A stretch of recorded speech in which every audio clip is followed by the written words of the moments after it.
I finna be doing something different today. We're gonna talk about some humor, not just a joke or a meme, but why some humor works and why some humor dies almost instantly.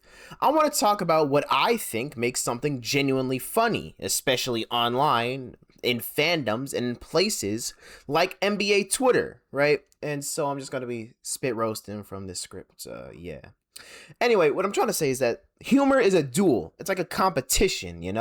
It's a shot fired. If you get mad at a joke, you lose. And if your joke don't land, you still lose.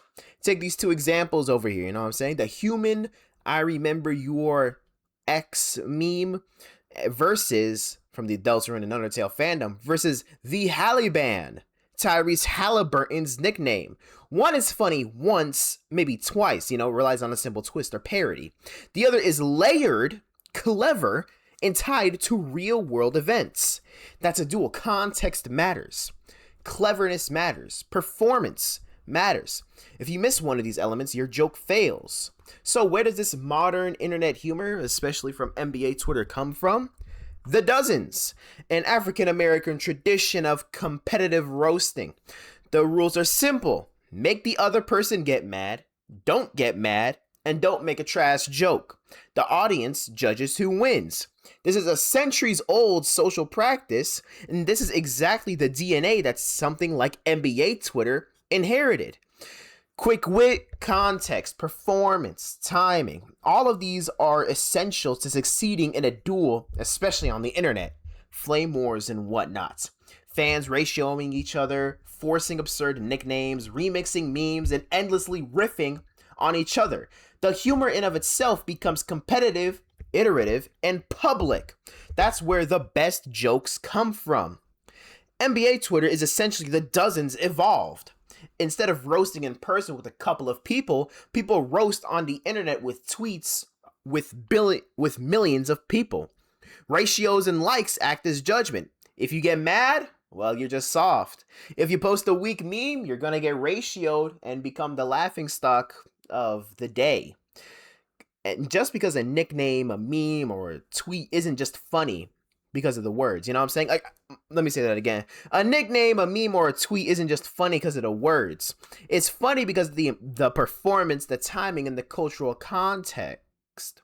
You're not like just making a joke. You're basically playing in a competitive social arena. The better your knowledge of the context, the higher the payoff. Specifically, let's talk about these memes, Specifically, the Undertale Deltarune, I remember your ex meme. I don't know if I can say that without YouTube banishing this shit to the Shadow Realm. So, anyway, at first it was funny, right? Because it was a parody of old Undertale fan games, full of spelling errors, overly edgy, Sans remembering your stuff, full of spelling errors. It's clever, it's ironic, it's high quality humor, you know what I'm saying? It was a funny subversion, because you need to have a context to understand the joke. But the problem is that nothing new came. Fans iterated the same joke over and over and over and over again, then suddenly it lost its punch. Template humor, essentially most memes, the kind that relies only on structure, dies ridiculously fast. You can only copy and paste a format so many times before it becomes boring.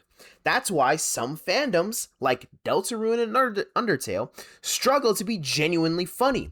Iteration alone isn't enough. You need performance, context, wit. Compare that to something like, the competitive Pokemon community or NBA Twitter, and it's a night and day difference. Let's go to Exhibit B, the Halliban. Tyrese Halliburton, hitting multiple game-winning shots, beats the New York Knicks in Game 7. Because of this and his name, they start calling him the Halliban. Why is this funny? Because it requires knowledge. The Halliban isn't funny because of just the wordplay. The joke is that he basically ripped the heart out of the city of New York, much like that certain organization group did. You know what I'm saying? You need the context of his performance. You need the wordplay. You can't just say, oh, the LeBron band, because that doesn't make sense. right? LeBron never beat the New York Knicks in a game 7. Like, it just doesn't work anymore. The joke is dead. And of course, it doesn't stop there. When Shea Gilgeous-Alexander reached the finals, fans created the Halaban versus Shisis iteration. Right, this was iteration, but it was from a new event being put in with the absurdity of the situation and the context. This is highbrow humor in action. Every layer of the joke makes the joke funnier. It's clever. It gets you, I understand. You know what I'm saying? It's not just funny, haha. It's funny, I get this. Exhibit Z, the best example right now, is the mayor of Jingdezhen. Yes. James Harden flops. James Harden is a flopper. That's not funny.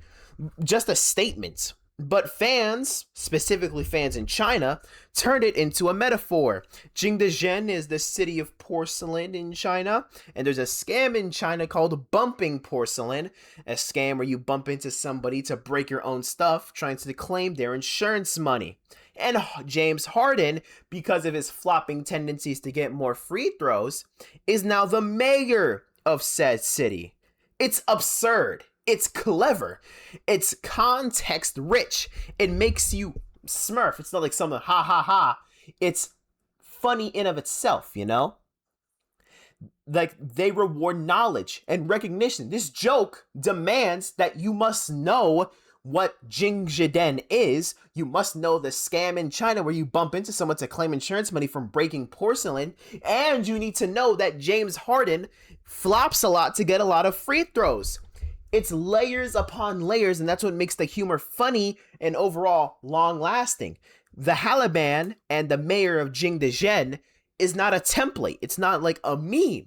It's a nickname that spreads organically because of the context of the situation and how absurdly funny it is. Now here's where it gets interesting. ESPN and the media tried to call Jason Tatum the anomaly. Fans, obviously, rejected it. They mocked that shit to death. Grady Dick is now the erection. Brandon Pozemski is now the Pythagorean theorem. Luke Kennard is now the false dichotomy. And the conundrum is Shea Gilgeous-Alexander's name. Well, I don't know if that one's a mocking one. Anyway, what I'm trying to say is fans refuse to let the media bypass the dozens. You can't just slap a nickname on a player and call it cool. The duel demands context, it demands that you perform. Cleverness, Purple People Eaters, New York Sack Exchange. These are awesome nicknames because, hey, it's wordplay. You need to know the context. All of it is highbrow humor, So, anyway, my takeaway of this trash video is you need to stop relying on templates. They die fast. Use some context, Make the audience work a little. Reward knowledge and cleverness. And the funniest humor on the internet is context rich and a little niche and absurd. It makes you smirk, not just laugh. And that's why NBA Twitter and the Halaban and the mayor of Jingdezhen is so funny. They are iterative, they are clever, they are socially rewarding. It is the highbrow of internet humor. And if you play the game right, this automatically wins the duel. You get some social cred out of it. I'm going to use this time to start naming off my favorite NBA nicknames from the top of my head, or NFL nicknames. We have Tua Tagovailoa turning into Tua Tagovailoa. We have JJ McCarthy calling himself 9 into 9 being a euphemism for whenever a player does bad. We have Marcus Smart being called Marcus Dumb. We have Talon Horton Tucker, THT, being called Talentless Horton Tucker. Trade him today, or my favorite one, Horton Heaves a 2. That saga when he was on the Lakers was just a bunch of hilarity. We have to talk about Paul George. He calls himself Playoff P. He's way off P. He's Pandemic P. He's Podcast P. He's PG 13% from 3. I could go on for days about this, because, there are just so many slander nicknames that just work so well. Westbrick, LaBum, DeMar DeFrozen. You know what I'm saying? But anyway, yeah, guys, see you.